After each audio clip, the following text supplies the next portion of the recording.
मोहम्मद राशिद जी number 42 WB डाकखाना 54 ज़िला व्याड़ी। सुबह नाल 6 बजे आईदा जी, राती 11 बजे जाईदा।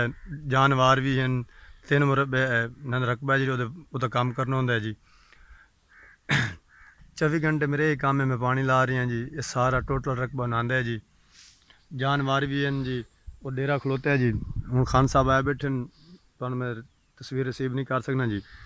तो 24 घंटे वास्ते ये साढ़ा पानी शुरू होया जी सुबह वक्त 6 बजे तक जी। मैं चलना है जी। इजाफी फिर कोई टाइम है जी, वो जानवर की करनी पौंदी जी। कोई काम भी आखन मैं करदा जी। 22 मज्जी हैं जी, तो 18 उन्होंने गावां जी। उन्होंने 18 फल हैं जी। उन्होंने पट्ठे पामने होंगे जी।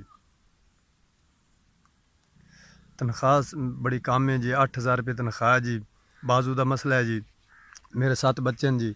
अखराजात ज़्यादा हैं जी, तो आमदन थोड़ी है जी। तो फिर भी लगे हुए हैं, चलो बाजू जी झटका लग गया।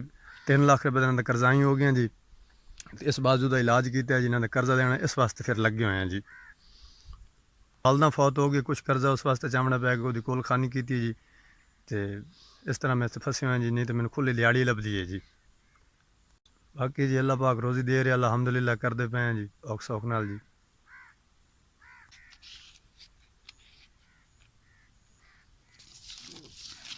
4,000 रुपये SVS इन्होंने मैनू जी 4,000 रुपये पहुँचाया जी। जै भी पैसे भेजन जी, अल्लाह ताला उहदा भला करे जी। अल्लाह ताला नू मदीने दी सैर करावे जी। ਉਹਦੀ ਮਿਹਰਬਾਨੀ जी, बहुत शुक्रिया जी। चलो मेरे बच्चों ने सरकट चल जासी जी। सर्दियों के कपड़े कुपड़े लिसे हैं जी, तो बच्चे तुम दुआ कर सन जी। मैं भी तुम दुआ करता पे थोड़े बारे नमाज पढ़ दुआ कर सन जी। अल्लाह ताला ज़्यादा देवे, बहुत ज़्यादा देवे जी। बड़ी मेहरबानी, शुक्रिया जी।